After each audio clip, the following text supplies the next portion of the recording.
Assalamualaikum warahmatullahi wabarakatuh. Alhamdulillah. Alhamdulillahi rabbil alamin. Wabihi nasta'inu ala umuri dunia waddin. Wassalatu wassalamu ala ashrafil anbiya'i wal mursalin. Wa ala alihi wa sahbihi ajmain. Ashhadu an la ilaha illallah wahdahu la syarikalah wa ashhadu anna Muhammadan abduhu wa rasuluh sallallahu alaihi wasallam la nabiyya ba'da amma ba'd. Qala rabbi shrah li sadri wa yassir li amri wahlul 'uqdatam min lisani yafqahu qawli. Bapak-bapak, ibu-ibu, kaum muslimin dan muslimat jamaah subuh rahimakumullah. Puji syukur kita ucapkan kehadirat Allah Subhanahu wa taala. Allah telah limpahkan nikmat serta karunia-Nya kepada kita nambah samo. Alhamdulillah kita Allah berikan nikmat kesehatan, nikmat kesempatan, tentu terlebih adalah nikmat iman. Salat dan salam kita kirimkan kepada arwah junjungan kita, yakni Nabi besar Muhammad sallallahu alaihi wasallam, yang telah membawa umat manusia dari zaman jahiliyah kepada zaman Islamiyah seperti yang kita rasakan sampai saat kini. Baiklah bapak-bapak, ibu-ibu jamaah yang dimuliakan Allah, yang kapatang kita lah membaca kitab yang menggambarkan tentang apa nalah dilihat dari Rasulullah di dalam perjalanan beliau dari Baitul Lahmi ke Baitul Maqdis, sampai kepada pembahasan ada nama mimbau Nabi, unzurni kata beliau, as'aluka, ambo kabatanyo ke engkau je. Itu dari sebelah suruh itu adalah Yahudi, tapi tidak dicari ada Nabi dah. Kalau dicari ada Nabi jadi Yahudi umatnya. Adalah nama mimbau di sebelah kida, itu adalah Nasrani. Kalau seandainya diengong alolah dia Nabi, dijawi alolah dia Nabi, jadi Nasrani umat Nabi. Alhamdulillah nak diengong ada Nabi. Kemudian adalah nama jalan perempuan, nyoko banyak lagaah punya perhiasan-perhiasan. Ternyata itu disebutkan adalah gambaran dunia. Nabi ni nak mengengong dah nak dicalian. Ternyata ada yang kalimah baleh, tinggal cik lai wa bainama huwa yasiru idh huwa bisyaikhin yad'uhu muntahiyan anit tariqi yaqulu haluma ya Muhammad. Kalau ke petang keciknya unzurni as'aluka, calik lambo bawa ke petanya sih. Kalau kini Nabi terus berjalan, tiba-tiba ada orang nantu. Kalau sebelumnya di luar berusi banyak perhiasan. Kini ada yang lebih tua bisyaikhin yad'uhu, orang tua renta, lama kokoh dah di bawah Nabi, mahantang diam be jalan Nabi, diam be jalan Nabi. Haluma aja ya Muhammad, marilah. Faqala Jibril, maka berkata Jibril, balsir, berjalan ya Muhammad. Disuruh dia tarik Nabi Muhammad berjalan. Tidak tergoda Nabi, nak terpengaruh Nabi dengan orang tua Nabi mimbau Nabi itu dah. Lalu bertanya Nabi, faqala man hadza ya Jibril, siapakah orang ini wahai Jibril? Nama Bambe menghalang-halangi, kan dia Bambe itu, dia halang-halangi Nabi, dia jajak Nabi, disuruh Nabi dia malaikat berjalan je lah. Tapi bertanya dia Nabi, kau siapa wahai Jibril? Dijawab dia Jibril, hadza aduullah iblis arada an tamila ilaihi, ini adalah musuh Allah iblis. Iblis kau berkehendak engkau berpaling kepadanya. Itu nunan iblis ko tadi. Iblis ko adalah musuh Allah. Inyo menghalang-halang Nabi, mengambil Nabi, menjajak Nabi, membawa Nabi. Inyo berkeinginan untuk menghalangi perjalanan Nabi. Kalau kok KPU kasuro nama kau dihalang-halangi, dibisik-bisik dia tarwi, dipengaruhi tarwi. Wasara dia berjalan, fa idza huwa bi'ajuzin ala janibit tariqi. Dan nyoko perjalanan Nabi tarwi adolona lamah lain, adona lamah di pinggir jalan, mengecek loe. Adolona orang yang lebih lah lecoy, lah latiah. Ajus ko lang lamah arti. Faqalat dimbolo Nabi, ya Muhammad unzurni as'aluka. Dimbolo Nabi. Anyo minta kabatan nulo ka Nabi je. Nabi ndak mengong kayaknya itu. Oh, do boleh. Jadi na pertama anan tu renta bantu laki-laki itu adalah iblis. Kini adalah lamah, adalah latih. Dibimbolo Nabi batatanyolo ka Nabi, lalu Nabi batatanyolo ka malaikat Jibril. Faqala man hadhihi ya Jibril? Siapakah orang ini wahai Jibril? Faqala innahu lam yabqa min umuri dunya illa ma baqiya min umuri hadhihi al-ajuz. Akecek malaikat Jibril ka Nabi Muhammad nan nalalatih nalalecoy nalalitakwa nalarapu ala sepuh itu adalah sisa dari umur dunia. Ini adalah yang tidak kekal dari umur dunia kecuali apa yang tersisa dari umur orang yang lemah ini. Nalatuo itu tadi itu adalah gambaran umur dunia. Jadi kecil orang umur dunia kolak tuo. Itu lo nama membawa Nabi. Tapi Nabi tidak terpengaruh, Nabi tidak tergoda dengan panggilan itu. Jadi tidak kasado panggilan itu dan diengongnya dari Nabi dah. Tidak sado pertanyaan itu dan dijawab dari Nabi dah. Ternyata Nabi selalu memikirkan ketika dijawab ini apa yang akan terjadi. Seperti contoh kasus sebelumnya. Di Mimbau, orang sebelah suwo. Ternyata itu adalah penyeru atau juru dakwah dari agama Yahudi. Nabi dah mengengong. Tak dijawab dari Nabi dah. Dijawab sebab disiko andaikan kok dijawab dari Nabi, maka jadi Yahudi umat Nabi. Di sebelah kita orang yang penyeru agama Nasrani. Tak dijawab dari Nabi. Andaikan kok dijawab dari Nabi jadi Nasrani umat. Lalu kemudian berjalan Nabi nampak dua wanita yang kemudian penuh dengan perhiasan, banyak lagaan, banyak anak menempel-nempel badannya. Liyelah bagat anu badukuh ka sadoi. Cincinnya lah tangannya jari lah cincin ka sadoi. Tangannya lah bagalang ka sadoi. Kaki adalah galang kaki nak. Pokoknya lah takatulo anak jari kaki lah cincin lah. Menor kamba macam-macam bantu itu. Di bimbolo Nabi tidak mengengong Nabi dah. Itu dunia. Kalau dia ngomong lo itu terpengaruh. Ya dunia penganau umat Nabi deh. Kalah akhiratnya. Tapi Nabi tidak ada mengengong. Aku kini lanjutannya kok orang nantu kok lah menghalangi Nabi kok di bimbolo Nabi dia halangi Nabi, nyambil Nabi. Ternyata itu adalah iblis. Ada orang tarik nama halang-halang ini bagi awak supaya condong hati awak mengikut dari nanti itu tadi. Itu adalah iblis. Karena iblis itu lebih dulu Allah daripada Nabi Adam. Ya dong. Itulah tuh. Kemudian ada yang disebut dengan gambaran dunia. Gambaran dunia, dunia kolak tuh. Digambarkan seperti orang yang lah lecok, lah rapuh. Anu boleh itu. Pokoknya lah gaib lah. Nah, itu gambaran umur dunia lah tuh.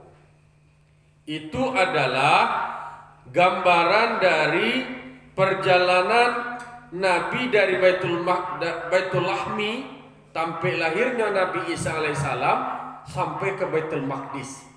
Banyak pemandangan yang nampak di Nabi. Kalau di antara sekian banyak pemandangan itu, bara buah nanancak. Dua dah. Yang pertama adalah orang yang bercocok tanam, ditanam, tumbuh, disabit, tumbuh balik. Itu orang yang berinfak di jalan Allah.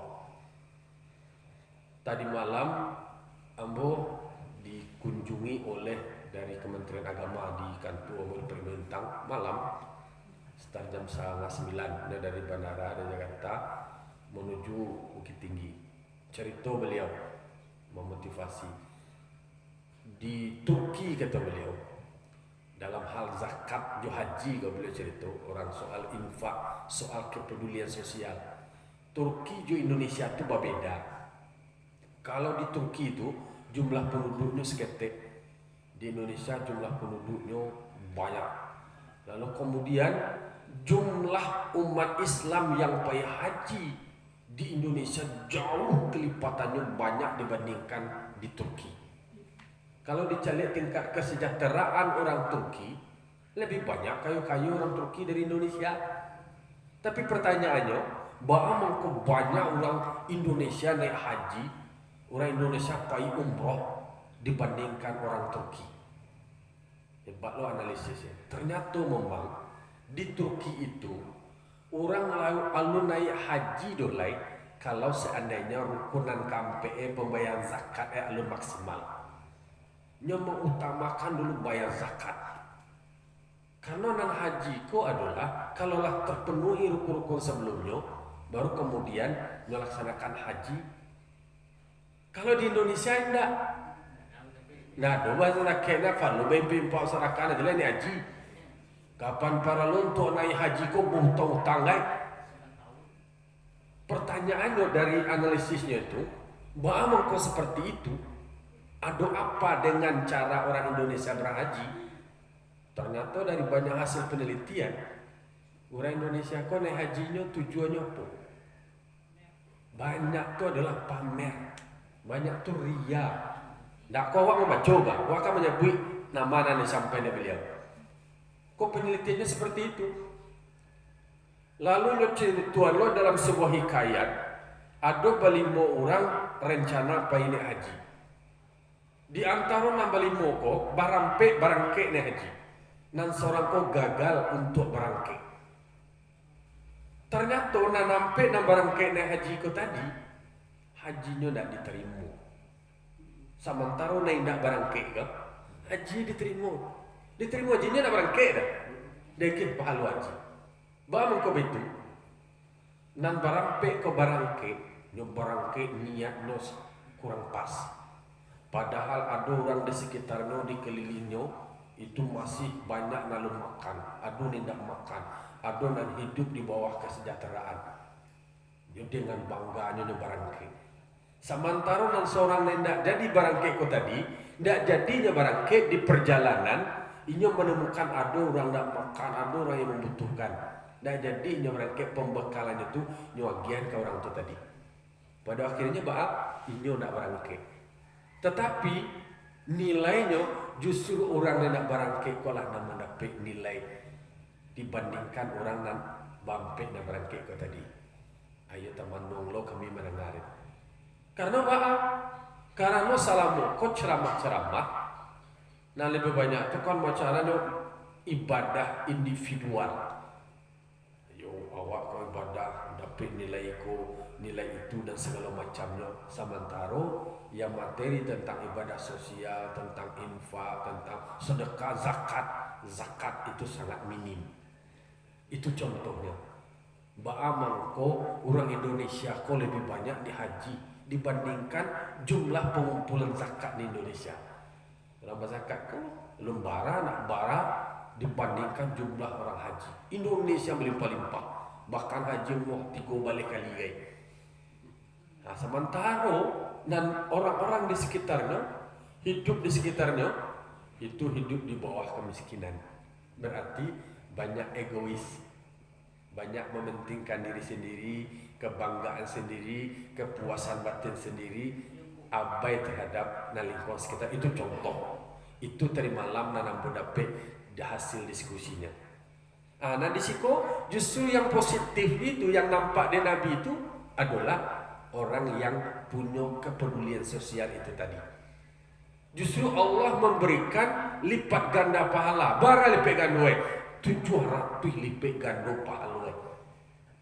Dan itu tidak terekspos. Kalaupun terekspos itu nama itu. Karena masih ada anggapan kalau Abah Zakai kok ketika keluar kok kebahagiaan kau kurang nanti awak rasuai.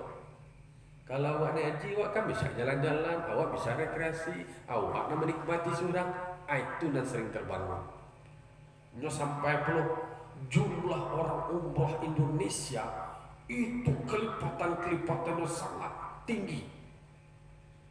Itu persoalan yang bisa kita coba ambil hikmahnya. Ternyata beribadah itu sendiri memang tidak harus berdasarkan egois diri sendiri, tetapi ada nilai yang terkait dengan kepedulian sosial. Jadi itu yang disebut nampak di Nabi yang orang bercocok tanam. Dan bercocok tanamnya panen itu nan taruh nan akan petik nilainya, akan mengalir. Contoh kasus orang dermawan itu, ada anak miskin, ini nak ada biaya untuk mengaji, dibantu orang mengaji biaya, kemudian yang mengaji menjadi ulama. Kan ada pertanyaan siapa dulu akan masuk surga nanti. Ada ulama besar, ada cerita itu mah. Kemudian ada para dermawan. Mana dulu orang kau menjadi ulama dek sia? Dek karena ada orang yang dermawan tadi, orang yang kayu yang mau mengeluarkan zakatnya. Kemudian dan zakat kau tadi adalah itu kewajibannya yang mau menginfakkan, mau mewakafkan, mau mensedekahkan sehingga menjadi ulama. Barakah hebat dan luar biasa itu. Lalu kemudian ada yang baunya bau harum, kuburan dari Masyitoh. Seorang perempuan yang kerajaannya tukang sikik rambut anak padusi dari perempuan itu kerajaannya. Jadi orang yang berkualitas imannya itu tidak dipandang dari status sosial, tetapi dari sikap dan keputusannya. Masyitoh dan tukang sikik rambut, Masyitoh itu nama dari profesinya tukang sikik rambut. Tetapi beliau selalu kuat dan berani mempertaruhkan nyawanya untuk mempertahankan keyakinannya. Itu yang kemudian menjadi harum karena nilai tauhid, keyakinannya, akidahnya, kepercayaannya kepada Allah Subhanahu wa taala yang beliau pertahankan. Tak ada takut yang lain. Tak ada yang takut dia mati ada dan segala macam. Bahkan anaknya yang masih kecil, yang masih dalam gendongannya, petang disebutkan umur 7 bulan. Masih 7 bulan umur anak, bisa mengecek sekali. Ya ummi qi'i wala tataqasi fa innaka 'alal haq, kata anak tadi. Ya ibu, ayo kita terjun aja ke dalam kuali gadang nanangnya. Jangan takut, jangan cemas, jangan khawatir, engkau dalam kebenaran. Lalu kemudian yang nampak di Nabi yang berikutnya boleh gambaran perilaku manusia yang aneh-aneh. Halai orang kapal dan tuan tuannya orang pacah kapal itu orang memberi solat kapal itu. Ada orang muntiang-muntiang lidah karena dia memfitnah. Halai banyak petang adonan di sebelah subuh daging ngancak sehat barasiah. Adonan sebelah kidaya daging boleh, api nak dipilih adalah nak boleh atau kaji Nabi ini. Itu orang yang punya keluarga, punya orang rumah, punya suami yang halal, tapi ini payah sampai orang lain yang dah halal berselingkuh. Macam-macam dah nampak di Nabi. Ada orang ada tu, dia mengumpul-umpul kayu gay, nak taruh dekat kayu, tambah aja lah, nak taruh tambah aja lah. Orang yang nak amanah, memikul amanah, nak taruh ada cik tambah 2, nak taruh ada 2 tambah 3. Alai, lobo. Dulu nak keluar dari batu ketek, tu nak masuk gadang, keluar tu masuk lo balik tu kecek nak longsong tu. Jadi kecek longsong lah gadang nak bisa ditarik kembali. Nah, itu pemandangan yang nampak di Nabi. Karena di dalam Al-Quran dikatakan linuriyahu min ayatina. Kami akan memperlihatkan, kata Allah Ta'ala, sebahagian dari tanda-tanda kebesaran kami. Yang dicari dari Nabi itu tadi adalah pemetaan dari perilaku umatnya. Siapa wahai Jibril? Umat engkau. Umat engkau yang aku begini, begitu dan segala macamnya. Dapat gambaran perilaku manusia. Tak aku contoh-contoh, tak aku bantu-bantu perangai manusia. Itu dalam perjalanan. Jadi kalau dalam perjalanan banyak nampak adonan positif, adonan negatif. Tentu bisa diambil dua pembelajaran. Maka patang membuat di dalam manunya adalah pembelajaran dari perjalanan. Pembelajaran, jadi awak dari perjalanan itu, perjalanan Nabi itu harus ambil lo pembelajaran. Kini kita lanjut lagi wasaro hatta ata Madinatan Baitul Maqdis. Madinata Baitul Maqdis. Nabi tarik berjalan sampai Nabi ke kota Baitul Maqdis. Wa dakhalaha min babihal yamani. Nabi masuk ke dalam Baitul Maqdis itu dari pintu sebelah suruh. Jadi kalau gambaran bentuk Baitul Maqdis, Nabi masuk ke dalam masjid itu, masuk di pintu sebelah suruh. Summa nazala alil Buraq. Nabi turun dari Buraq. Wa rabataha bibabil masjid bil halqah. Nah, di pawian Buraq itu tadi didake pintu musaji yang biasa tampe allati kanat rabbituhu biha al-anbiya'u alaihimus salatu wassalam. Dulu pernah dia para nabi memawian atau mengambilan Buraq yang memperjalankan nabi-nabi sebelumnya ditampik nala biasa. Jadi nama masuk dalam masjid itu siapa? Nabi Muhammad. Nan Buraq ko tadi malah ta'ay. Di pawian di luar, di kambe di luar. Jadi Nabi Muhammad ko aku basuh ke penegasan dari guru awak nabi so penceramah sampai nama masuk ke masjid adalah manusia, yaitu Nabi Muhammad. Nan Buraq ko tadi hewan atau manusia? Hewan. Di mana pawi hewan ko? Di luar. Jadi nama masuk ke masjid manusia, dan di luar masjid dia makasih dan karena pawi yang tadi di Kabian. Jadi lah sampai di Baitul Maqdis, dan Nabi ko masuk dari pintu sebelah kanannya, dan Buraq ko tadi di Kabian, di pawian, di tampik biasa di pawian. Ada riwayat menyebutkan wa fi riwayatin anna Jibrila atas sakrata fa wada'a asbi'ahu fiha wa kharaqaha wa shadda fiha al-Buraq wa dakhala al-masjida min babi tamilu fi syamsu wal qamar summa shala huwa wa Jibril kulla wahidin rak'ataini. Lah, jadi Nabi Muhammad na Buraq kota di lari pawian, na Buraq kota di lari kabean, Nabi masuk ke dalam musaji di mana dari pintu yang condong di situ tutup matahari dan bulan. Tamilu fihi syamsu wal qamar. Kemudian Nabi jo malaikat salat 2 rakaat.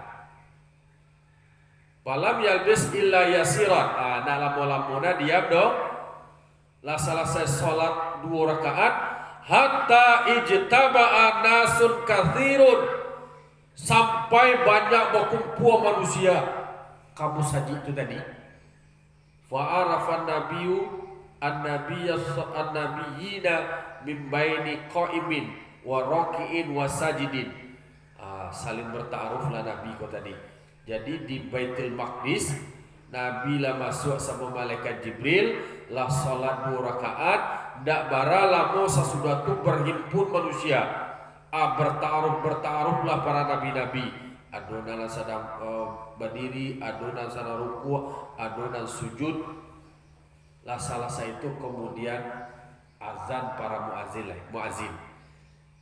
Jadi di Baitul Maqdis sampai Nabi nala masuk tu azan muazin. Kemudian didirikan salat lain.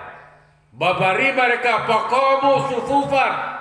Oranglah azan, kemudian iqamat, tagak kasadoe manusia dan para malaikat-malaikat berdiri bersaf-saf.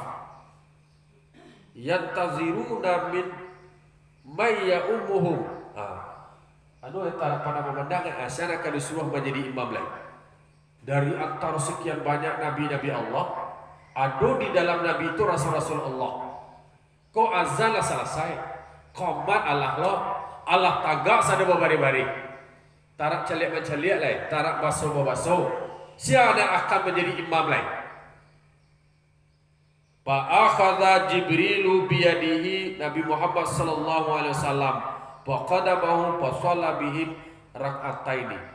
Maka ditarik tangan Nabi oleh malaikat Jibril. Nah, disuruhlah Nabi Muhammad menjadi imam.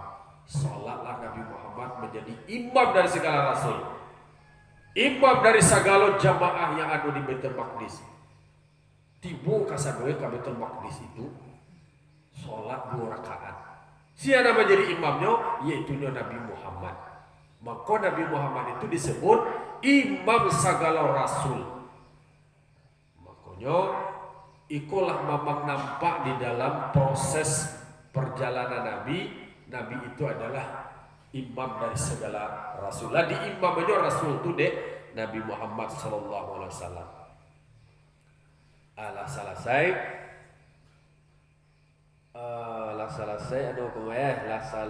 cerita tentang Isra. Masih di dalam sekitar masjid. Wa an Ka'ab dari Ka'ab fa'azana Jibrilul malaikata, maka Jibril memberitahukan kepada malaikat-malaikat yang turun minas samai. Malaikatku tadi turun dari langit. Oh, turun loh malaikat-malaikatku. Kau menurun dari Ka'ab kau. Malaikat-malaikat itu turun loh dari langit. Wa hasyarallahu lahu jami'al mursalin wal anbiya. Allah himpunkan semua rasul-rasul dan nabi-nabi. Tadi kan ada satu riwayat yang menyebutkan cerita tadi. Ini menurut Ka'ab lah. Bahasanya aja yang berbeda aja. Tapi intinya sama bahwa berkumpul di situ malaikat-malaikat turun ke Baitul Maqdis. Kemudian seluruh rasul-rasul, seluruh nabi-nabi dihimpun oleh Allah Ta'ala di masjid itu. Wassallan Nabi sallallahu alaihi wasallam bil malaika wal mursalin. Nabi Muhammad itu sholat dengan malaikat dan para rasul-rasul. Falamma ittasarafa qala Jibril, ya Muhammad, atadri man shalla khalfaka? Ala selesai salat itu, kemudian malaikat Jibril bertanya kepada Nabi Muhammad, ya Muhammad, lai tahu engkau siapa yang sholat di belakang engkau itu tadi itu? Qala la. Tidak tahu bodoh kata Jibril, kata Nabi Muhammad. Kalau sudah Nabi Muhammad menjadi imam lah, kemudian kau menurut riwayat Ka'ab, ditanya oleh malaikat Jibril, siapa menjadi jamaah engkau tadi yang sholat di belakang engkau tadi, li tahu engkau? Tidak tahu bodoh kata Nabi Muhammad. Dijawab oleh Jibril, dijelaskan oleh Jibril, qala kullu nabiyyin ba'atsallahu ta'ala. Itu nama jadi makmum atau orang yang sholat di belakang engkau itu adalah semua nabi yang Allah utus. Segala nabi yang diutus oleh Allah Ta'ala lah sambayang kasadoino lah mengikuti Nabi Muhammad sallallahu alaihi wasallam. Kemudian semuanya itu menyanjung Nabi Muhammad sallallahu alaihi wasallam, memberikan pujian kepada Nabi Muhammad sallallahu alaihi wasallam. Summa syara'a yaqulu alhamdulillahilladzi arsalani rahmatan lil alamina wa kafatan lin nasi basyiran wa nadhira. Nabi ko berkata segala puji bagi Allah. Kalau ada orang memuji-muji Nabi, kemudian dia menjawab segala pujian adalah milik Allah, kata Nabi. Mana Allah? Alladzi arsalani, Allah yang telah mengutus saya, Allah yang telah mengangkat saya menjadi rasul, kata Nabi. Sebagai itu rahmatan lil alamin, sebagai rahmat bagi semua alam, untuk kasadoe itu. Jadi Nabi Muhammad kau dah untuk satu kaum Bani Israel je dah untuk kaum kau dah, tapi Nabi Muhammad itu menjadi rasul rahmatan lil alamin untuk semuanya. Tak ada pakai kelompok-kelompok dah. Wa kafatan linnas, dan semua manusia. Jadi Nabi Muhammad menjadi rasul itu adalah pemberi rahmat bagi semesta alam dan untuk semua manusia. Berarti untuk satu manusia dan pemberi rahmat bagi semesta alam. Ajaran-ajaran Nabi tetap memperhatikan ruang lingkupnya adalah semesta alam. Hewan diperhatian di ajaran Nabi, tumbuh-tumbuhan diperhatian di ajaran Nabi, kasadoyo pokoknya meliputi sekalian alam.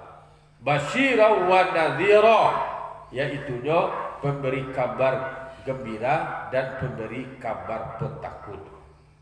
Kemudian wa anzala alayal Quran, Allah menurunkan kepada saya, kata Nabi, adalah Al-Quran. Dagiah lo Al-Quran yang atau untuk memberi penjelasan likulli syai'in. Al-Quran itu menjelaskan semua hal. Juga urusan-urusannya lah adu dijelaskan dalam Al-Quran, walaupun itu tidak secara terperinci. Maka Al-Quran itu tetap relevan di setiap zaman, di setiap masa. Alai, lanjutannya, wa ja'ala ummati khaira ummatin, Allah menjadikan umatku sebagai umat yang terbaik. Jadi alhamdulillah kita kok adalah menjadi umat yang terbaik. Apa tuh? Ukhrijat linnas. Ukhrijat linnas ko yang intinya adalah ajaran yang dibawa Nabi Muhammad ko tadi itu bisa mengeluarkan manusia dari kegelapan menuju ke yang lebih baik. Wa ja'ala ummati wasata. Nabi Muhammad ko Allah menjadikan umatku, kata Nabi, umat yang wasata, moderat kecil orang kini. Moderat ko ba'a ado menghargai satu dengan yang lain. Wa ja'ala ummati humul awwaluna wal akhirun. Allah menjadikan umatku adalah orang yang pertama dan orang yang terakhir. Kau orang yang pertama nanti akan masuk surga. Kita celiak di situ. Apa makasinan pertama? Awalun kau makasihnya adalah pada permulaan takdir penciptaan dan pada tanah air kiamat. Itu kita dalam permulaan takdir penciptaan alam semesta kau terciptakan kan dari Nur Muhammad. Wal akhiruna, secara wujud awak adalah umat yang di akhir. Wasyarahali sadri, Allah telah melapangkan bagiku dadaku. Aikonyo carito Nabi Muhammad, ketika Nabi Muhammad sadang barado di Baitul Maqdis menjadi imam para malaikat, para rasul-rasul yang Allah turun kasadonyo, sehingga Nabi Muhammad ko dijadikan sebagai imamnya. Itulah kira-kira kaji awak pada pagi kini. Panjang dilanjutkan, masih panjang selanjutnya. Untuk kita sambung besok lain. Barangkali kita kini sampai baru Nabi Muhammad menjadi imam dari segala nabi-nabi Allah. Ketika sholat di Baitul Maqdis, sholatnya 2 rakaat. Fa'tabiru ya ulil absar la'alakum turhamun. Wassalamualaikum warahmatullahi wabarakatuh.